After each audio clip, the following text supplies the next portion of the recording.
Hi, I'm Sarah, and today I'm going to share a story that's very personal to me. It's about my family, the struggles we went through, and how things went wrong because of favoritism. Before I start, don't forget to like and subscribe if you want to hear more real-life stories like this. Now, let's begin. Growing up in a family where you're not the favorite is really hard. Imagine always being in the shadow of your younger brother, Ryan, just because he overcame serious health issues as a baby. No matter what my older brother Jon and I did, it was never enough. My mom would always ask, "Sarah, can you help Ryan with his homework again?" It didn't matter if I had my own work to do, Ryan's needs were always more important. At dinner, the conversation was always about Ryan. "Did you hear? Ryan got the lead role in the school play," my dad would brag, as if Jon and I hadn't achieved anything ourselves. Our successes were usually met with a simple, "That's nice," or a distracted nod. Jon was always quiet, but over the years, I could see the frustration building up inside him. Things really hit a breaking point when we were in college. We both went to the same university, which should have been a time for us to be closer, but instead, Ryan caused more problems.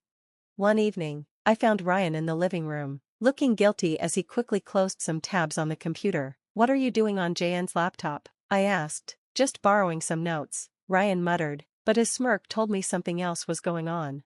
A few days later, Jon was in a panic. "I can't find my final project. It's like it disappeared from my laptop," he said, his voice full of fear and anger. After some searching, we found out that Ryan had deleted Jon's entire semester's work. "Why would you do that?" I confronted Ryan later. "Come on, Sarah, it's just a bit of sibling rivalry. Besides, Jon's always been too good at everything. He needed to be knocked down a bit," Ryan said casually, as if he hadn't just destroyed Jon's hard work. That was the last straw for Jon. "I can't take it anymore," he told me one evening as he packed up his things. "I'm tired of always being second best in my own family because of him." And with that, Jon moved out. He cut off most of his ties with our family, leaving without looking back. It wasn't just about the project. It was years of feeling ignored and unappreciated, all coming to a head with that one act of betrayal by Ryan. As Jon drove away that night, I knew things would never be the same. I stood in the driveway, watching the taillights disappear into the distance. I knew then that things would never be the same. Our family was broken, and deep down, I feared it was beyond repair. That's where I'll pause the story for now. There's a lot more drama to unfold. Thanks for listening, and don't forget to subscribe for more updates. Next time, I'll talk about how Jon managed to rebuild his life and the new challenges he faced. Stick around, it's going to be quite the journey. After Jon left our family home, he didn't just survive, he thrived. His journey of building a new life, far from the toxic environment of our family, eventually led him to Emily, a woman whose strength and understanding matched his own. Today, I'll dive into that chapter of his life, revealing how he found happiness and love amid the chaos. "Are you sure about this place?" Emily asked as they toured a potential venue for their wedding. The sun set perfectly behind the hills, casting a golden glow that seemed to mark the beginning of a new chapter. "Absolutely, Emily, it's perfect, just like us. It's far away from everything, and everyone, that made life difficult," Jon replied, his eyes focused on the venue but also on a future free of past hurts and resentments. As they planned their wedding, the topic of family naturally came up. "Jon, I know it's tough, but are you sure we shouldn't invite Ryan? Maybe it's time to mend things," Emily suggested gently one evening, her voice soft as she tried to tread carefully on the sensitive topic. Jon paused, his voice heavy with the weight of the past. "I've tried, Emily, but Ryan hasn't changed. Remember last Christmas when I tried to reach out? All he did was brag about his new car, like everything's a competition." "Yeah, I remember. He could barely say congratulations on our engagement without turning the conversation to his promotion at work," Emily said, her frustration showing. "Okay, no Ryan, but what about your parents? I want them there. Despite everything, they're still my parents. But if they choose Ryan over coming to our wedding, that's on them," Jon said, his decision firm but with a touch of sadness. The wedding day arrived, a beautiful ceremony set against the backdrop of the hills they had fallen in love with. I was there, watching as Jon and Emily exchanged vows, a testament to their strength and love. The absence of our parents, who chose to stay with Ryan, lingered in the air, but it didn't ruin the happiness of the day. At the reception, amidst the laughter and music, Emily leaned over to Jon and whispered, "I know today is bittersweet without your parents here, but remember, we are our own family now. And Sarah is here, right? JN smiled, squeezing Emily's hand. You're right. Sarah being here means the world to me. It shows who really supports us, who truly cares. Later that night, as we danced under the string lights, JN came over to me. Thanks for being here, Sarah. It means more than you know. I wouldn't miss it for the world. JN, seeing you this happy is all I could ask for, I replied, feeling both joy for him and a pang of sadness for the family members who weren't present. As the night drew to a close, JN and Emily stood together, looking out at the guests, people who were part of their chosen family. They had built a circle of love and support, far from the judgment and competition of our family home. JN's story of finding love and creating a new life is a reminder of how much strength it takes to choose happiness over sticking with what's familiar. Tune in next time as I reveal more about the twists and turns our family went through, and how JN continued to face challenges, especially at the annual family dinner. At that dinner, the air was thick with tension, like a pot about to boil over. We were seated in a grand dining room where every plate and piece of silverware seemed to echo the unresolved conflicts of our past. JN and Emily entered, bracing themselves for the usual drama that clung to our family gatherings like an unwelcome shadow. As the evening wore on, Ryan made his entrance, wearing a smug smile as he introduced his wife, Lisa. Lisa had once been romantically involved with JN, making the situation even more uncomfortable. Looks like I got the better end of the deal, huh? Ryan joked loudly, nudging JN in a way that felt more like provocation than brotherly banter. His comment about stealing JN's ex-girlfriend hung in the air, each word a deliberate poke at old wounds. Emily's face flushed with anger as she watched Ryan smirk. She turned to him, her voice steady but laced with the frustration that had been building all night. Really, Ryan? Is this how you show your maturity? Bragging about things that aren't even true? It's pathetic. Ryan laughed, a hollow sound that did nothing to calm the tension. Emily, relax. I was just joking. You married folks take everything too seriously. That's not a joke, Ryan, Emily shot back, now standing, her chair scraping loudly against the floor. It's a cheap jab in front of everyone. JN ended that relationship for reasons you clearly don't respect. As Emily's voice rose, the rest of the family shifted uncomfortably in their seats, the weight of the moment hanging heavy in the air. The sound of silverware clinking stopped for a moment as our mother tried to calm things down. Her voice was soft, though you could hear her bias. Emily, dear, let's not make a scene. Ryan didn't mean anything by it. But Emily wasn't having it.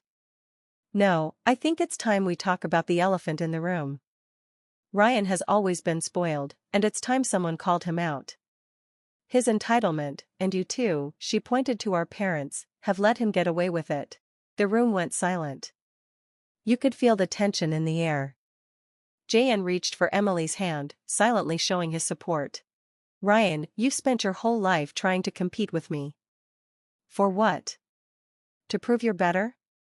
You're not. You're just willing to step on others to get what you want, JN said firmly. Ryan's face turned red, his usual arrogance fading. You think you're so perfect, JN? Just because you moved out, you think you can judge me? You left us. I left a toxic environment that you love, Ryan, JN replied. And I'm better off for it. The dinner ended quickly. The festive mood was gone, replaced by a heavy silence as JN and Emily walked out. The rest of the family sat in shock, left to think about the hard truths that had been spoken. The confrontation wasn't just about words.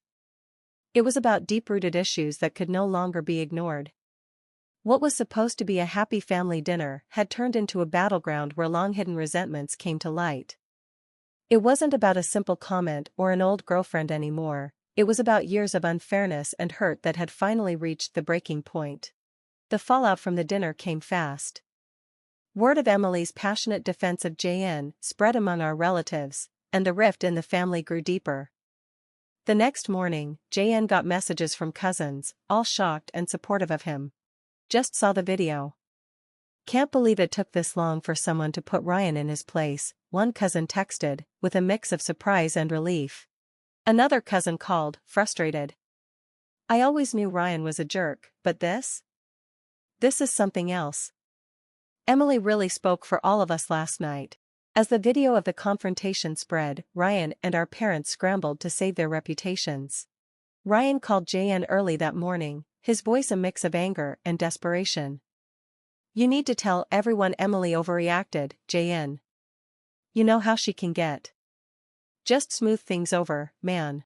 Jon remained calm, his frustration built up over the years. "No, Ryan. I'm not covering for you anymore."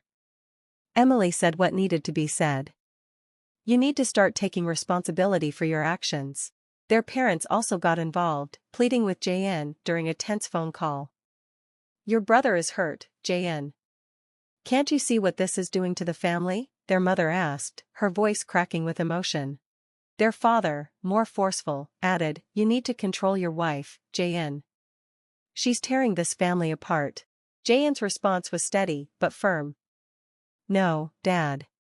What's tearing this family apart is years of ignoring Ryan's behavior and brushing the rest of us aside. I stand by Emily," she spoke the truth. The wider family had mixed reactions. Some pulled away, uncomfortable with the conflict, while others found the courage to speak up, inspired by Emily's boldness.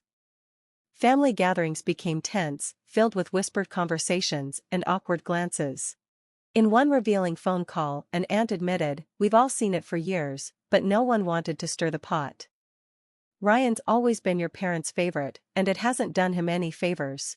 Emily, tired but determined, replied, "I know it's messy, but maybe it's time everything came out. We can't heal as a family if we keep pretending these problems don't exist." As the weeks passed, Emily's outburst, which had been recorded, sparked conversations throughout the family. People began talking about favoritism, fairness, and how families should really treat each other. Jon and Emily found themselves at the center of a family storm, but for the first time, they weren't alone in their fight for respect and recognition. The video exposed long-hidden issues, forcing the family to face uncomfortable truths. Though painful, it was a necessary step toward understanding and, possibly, healing. But for Jon and Emily, it became clear that their path was different now, with or without the family's approval. As the dust settled from the drama, Jon and Emily made a tough but necessary decision. Sitting in their living room, they discussed their future with new clarity, shaped by the chaos of recent events. "Emily, I can't keep going back and forth, hoping things will change. It's not healthy for us or for our baby on the way," Jon said firmly. Emily nodded, resting her hand on her belly. "I agree, Jon. We need to focus on our family now. What kind of environment do we want for our child?" They made the decision to cut ties with Ryan and their parents. This wasn't a sudden choice, but the result of years of neglect and unresolved conflict. Jon carefully drafted an email to his parents, making their decision clear. "Mom and Dad, after much thought, Emily and I have decided to distance ourselves for the sake of our family's well-being. We need to focus on raising our child in a positive and supportive environment, free from the constant conflict of the past." With that, they chose a new path, one focused on building a better future for their own family. Their parents responded quickly, filled with pleas and accusations, but Jon and Emily stayed firm. They ignored the phone calls and left messages unread. It was a hard process, but it had to be done. Meanwhile, I, Sarah, also chose to support Jon and Emily. During a small family meeting with just the three of us, I told them how much I stood by their decision. "You both have always been there for me, unlike Ryan or even Mom and Dad lately. I'm with you, whatever you need," I said. Jon smiled and squeezed my hand. "Thanks, Sarah. It means everything to know you're with us. Let's focus on the family we choose, not just the one we were born into."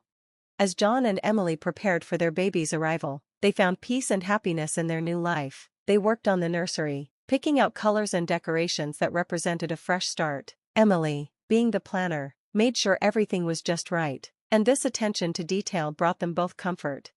One evening, after setting up the crib, Emily turned to Jon thoughtfully. "Do you ever think about the future and what it'll be like for our child?" Jon finished placing a stuffed animal in the crib and wrapped his arms around her. "I do, and I know that with us as their parents, they'll grow up knowing they're loved unconditionally. That's all we can hope for." As the seasons changed and spring began, it symbolized the new beginnings in Jon and Emily's lives. The support they received from me and other family members helped reassure them that they had made the right decision. It wasn't just about leaving behind the toxic past, It was about building a future based on respect, love, and understanding. Standing in the nursery, looking out at the blooming garden, Jon and Emily knew they had made the right choice. They were ready to welcome their child into a world filled with hope, one they had created, far away from the shadows of the past. That's the end of the story. Now, I'd love to hear your thoughts. Do you think Jon and Emily were right to cut ties with their family, or could they have handled it differently? Share your opinions in the comments below. If you liked this story and want to hear more, don't forget to like the video and subscribe to our channel. Your support helps us bring more stories like this to life.